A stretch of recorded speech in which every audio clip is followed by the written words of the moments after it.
And thank you to everyone joining. Thank you so much for spending this time with us on the Limit Call tonight. Tonight, we are featuring Andy Agaba from Hiinga. I cannot wait for you to hear the story of all that Andy and his team are doing in Uganda, Africa, and we'll hear a little bit more about other things that Andy and his team are doing. Welcome, Andy. So nice to meet you. Yeah, thank you so much. And so good to be here today. Thank you for the invite. And greetings from Kampala, Uganda. And we're so excited to hear about Kampala because we are planning a trip to Jinja, Uganda for next year as well. So can't wait to hear all about Kampala. Yeah, absolutely. We are ready for you guys to come. You will not want to go back home once you step on the soil here. I'm not even exaggerating. And I think Uganda is a special spot, not just because it's home, but I think also has the best weather in the world. So we'll welcome you here. So yeah, just a little brief about me. I was born and raised here in Uganda. In fact, I just spent 13 years in the US with my family, and we got back here about 3 weeks ago, to be more specific. But I was raised here, raised by a single mom. My last name, Agaba, means God gives and God takes away, because I was given that name because my dad was murdered 2 weeks before my birth. And that set us up for a really difficult childhood for myself and my siblings, and of course for my mother, who had to raise the 5 of us. And if you think of poverty in Africa, I was that child. And it's very hard to define it, but I think the simplest way to say it is, I had one meal a day, typically maybe dinner, and sometimes not solid foods, maybe porridge, and walked, 5 kilometers one way barefoot to school each day. And many times it was just hard. We didn't have running water. We didn't have, obviously, electricity or anything like that. And so when I think about that and how we survived to this date, I'm like, it's totally the grace of God. But that childhood, that upbringing set in me that desire to really want to make a difference, to impact the poor. Not because I loved so much the poor, but because it was my experience. I knew that people shouldn't live that way. People shouldn't struggle to find food or the right education or water or healthcare and things like that. So that became my driving, just my history became the impetus for me. So I started dreaming as a young adult to come to the US. And for me, the US was the clear definition of prosperity, generosity, and things like that. So actually, that's the stuff that I came pursuing as a young adult, and came to America, and we were able to found Hiinga, and that's almost 12 years ago, and then started bringing part of your prosperity back to this country through funding small businesses. And because small businesses are really the engine for job creation. And when you look at a place like Africa or Uganda, a lot of people are poor because they have no employment, they have no jobs. That's the reason they can't take care of their families, they can't take care of their kids, they can't send children to the best schools possible or have healthcare, because there is no employment. And so we think that work and that dignity of work is so important in fighting poverty. And so we started Hiinga to do exactly that, fund small business owners and mentor them and disciple them so that they can create employment, pay taxes, and really do that over and over again. But I would be remiss to not to say that my whole foray into entrepreneurship or looking at that as a durable solution is because I saw my mother doing that firsthand while growing up. You know, without her starting a little business to put food on the table and be able to send us to the best schools possible, I would be stuck in the village. I would be like any of those kids that you see there. But just my mom having this job or employment that she made for herself was the difference maker between me and the kids I used to kick ball around with in my village. So Hiinga has really created a ton of impact, tremendous impact in Uganda, mostly in about 3 different regions. And we fund almost all sorts of businesses, from agricultural businesses to education businesses, to manufacturing businesses, to healthcare businesses. You know, I think we've funded over 50 schools with about 100,000 students in them. So, you know, so you find a school like that that employs thousands of teachers, schools that employ thousands of teachers, but then you also have educational outcomes, you know, with these tens of thousands of learners that actually benefit from these schools. And so you think about that whole education ecosystem, you have obviously teachers, you have learners, but you have actual businesses of these school entrepreneurs that impact the construction industry, impact obviously revenue collection for the government. And I think that's how we can grow economies. Our agricultural businesses that we fund have essentially touched almost 500,000 people through supply chains and value chains.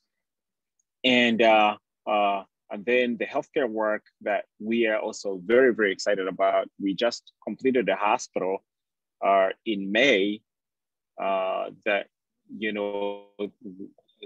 May 3rd. And when we launched that hospital in the first 45 days, treated 9,000 people.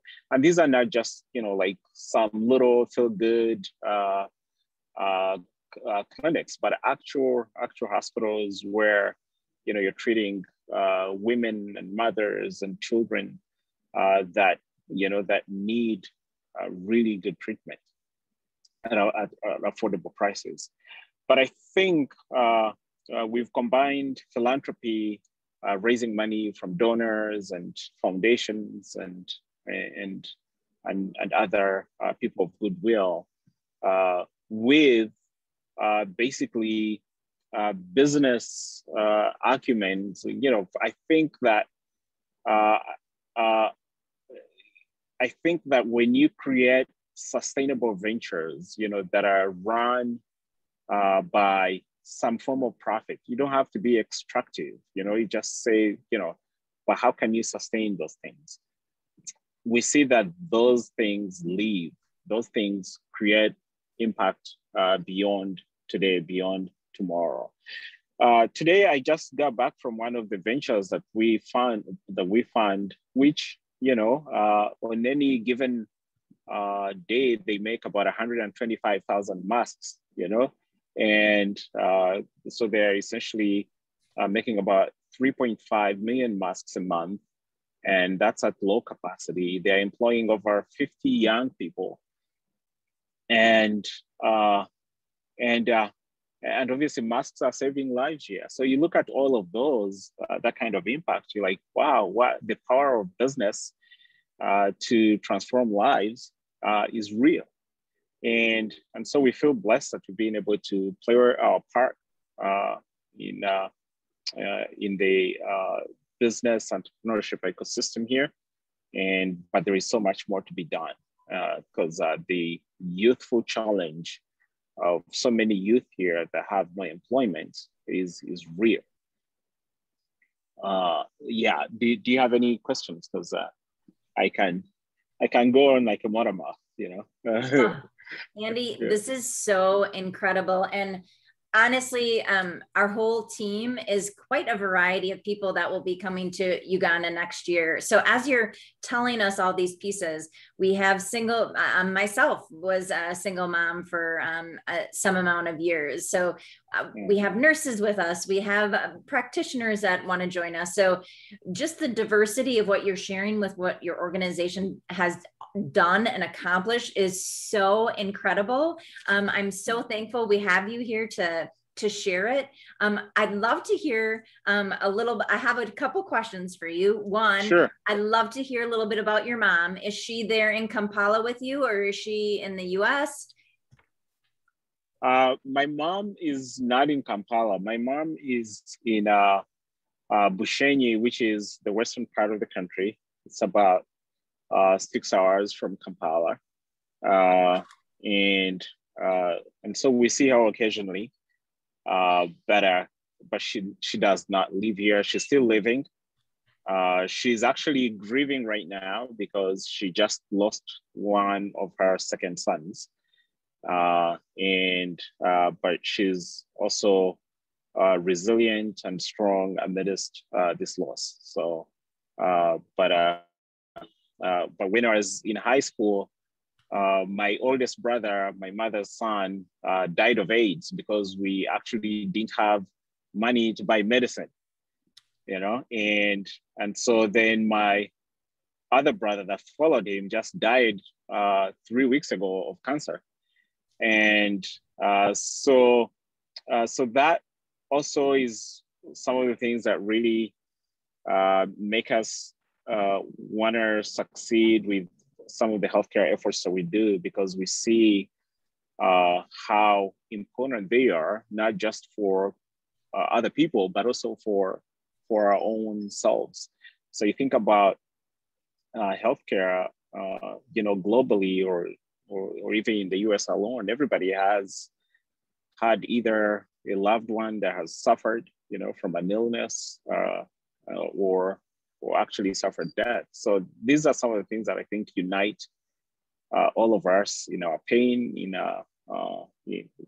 that inspire compassion.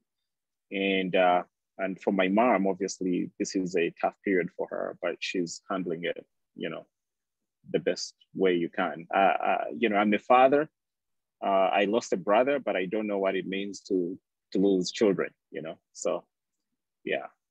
Well, first and foremost, I'm so sorry for your family's loss, but thank you so much for sharing that with us, because that's also the heart of a lot of what we want to do. We want to be the change we want to see in the world. We want to come together and unite and be a diverse organization, or be supporting diverse organizations that give back to people, animals, and the environment. And we are all tied together with those basic fundamentals we all need. We all need to be more supportive of healthcare and education. So hearing what your organization is doing there is just incredible. And one of the things that I'd like to know is, as our team is planning, and again, we're going to be joining an orphanage that's that we truly want to come and help behind the scenes, help put some foundation, help them as they're putting foundations in place, have sustainable things that are available to them, as well as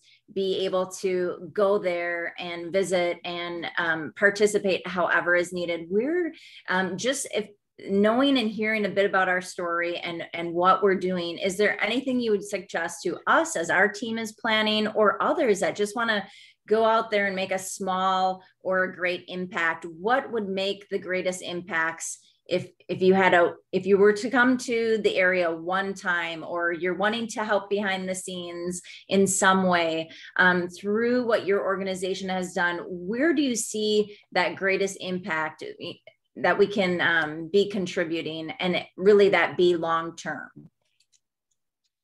Yeah, it's very, very hard to answer your question, like where you have the greatest impact. I think the greatest impact for me is you just coming and being there, and learning. And that basically where you get out of your comfort zone and say, we're going. You've never been to Africa. You've never been to,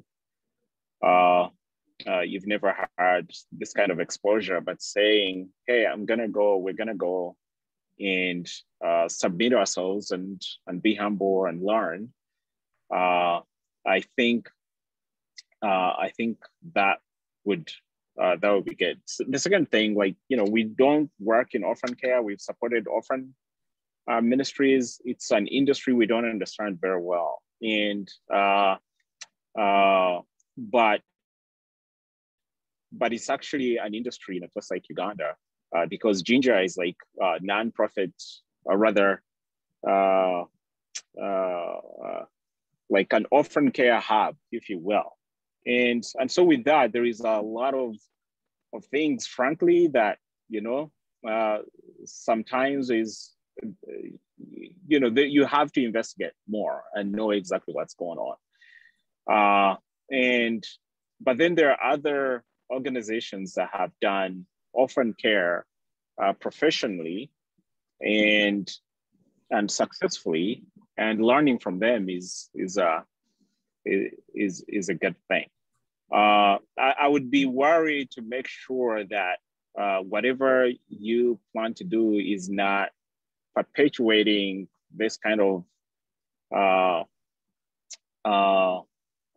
dependency, and that white savior complex that we talk about, so you wanna come in and be cognizant and saying, what is the long-term sustainable solution? If the pandemic hits, there is no money tomorrow, if you cannot send anything else to the orphanage, what will actually make, a lasting impact? These are some of the questions that you want to honestly look at and deal with, and then set up whatever the orphans that you have for success.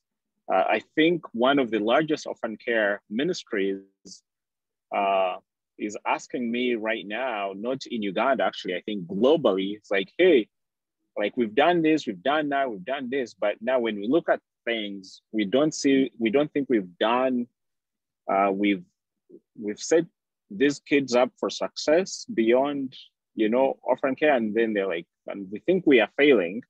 What are we supposed to be doing? So they're asking that question now, but I think you should be asking the question like right now before you even do anything else.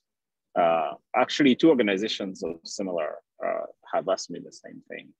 And when it gets there, you're like, I don't know what you can do. Or I think you can do this, but it's more Band-Aid as well. So yeah, there are no easy answers. Yeah. Well, there's so much to do. And as you said, just making the effort to go and do something is a huge step. And it's a step of faith, because we're being led to do something greater than we've done in the past. So appreciate this time with you. And I'm so excited. Everything you've shared with us is so incredibly helpful. We have different contacts in different areas that we'll be resourcing as part of this planning process. But just hearing about what you're doing with building businesses, supporting agriculture, education, healthcare, and the schools, we'll definitely remain in touch with you and your team, so that when we're there, we can learn from the best, learn from those that have already been through the process. So as you said, we can truly go out, get there, and make the greatest impact. So it's really about what is that lasting impact? And that's all about what RegenrusCares stands for. It's really wanting to make that long-term impact to help people, animals, and the environment to truly be the change we want to see. And Cindy, I've been asking all the questions, but I want to make sure, is there anything that you would like to ask Andy as we're closing up the conversation this evening? Thank you, Kimberly. Andy, just listening to this, you've just truly, I can't even say from my heart of what you've gone through. from, such a young child and losing your father without, personally, obviously knowing him when at such a young age. And to your amazing, amazing mother, the strength of a mom and a woman that, chose to just obviously do everything possible to give the best quality of life to her 5 children. And the accomplishments that you all have done as a family is, true tributes to this amazing woman who's I just really want to honor her, please, from our hearts as a mom. And now I'm a Nona, a grandma of 2 little babies. But she's raising an amazing son. Andy, I know I read a little bit about your story from your website. Encourage everybody to go check out Hiinga. They have donations. They have ways that you can step in and help. I am just humbled and honored, Andy, to just know a person like you. You inspire me, that you came back and you're doing so much to help your country. And, but again, in a way that's not a Band-Aid, it's truly building sustainability and jobs and employment and education and healthcare. I mean, it's just all amazing. I'm humbled and honored to know you. And I hope we're a new nonprofit, RegenrusCares. And I hope, and I want to aspire to be just like you. Thank you for all you're doing. Thank you. You're so kind. Thank you very much. Yes, we're excited to keep learning from you as we move forward. So thank you absolutely. for your willingness to help us. Yeah, we're here. We're here. Yeah. That's fabulous. I want to keep hearing the stories that you're doing. It's just amazing. And I do hope that when we go to Uganda, we can somehow meet up with you. That would be just a blessing. I would just be honored. Absolutely. We'll be looking forward to that. Let us know how we can help. Yeah, as you plan. And we how many people are you hoping to bring on this trip? Well, we have a lot that want to come. It's her recommendation. My sister Brenda was telling me we might have to charter a plane. We're like, we probably need to. Yeah, we have about 7 to 12 that are confirmed, very interested in joining us. But truly, there's a handful of us that we know are going to be going. That's awesome. Yeah, absolutely. The largest group we've handled for travel is 30, but I don't think we can fail to do that by 2. So don't be constrained by that.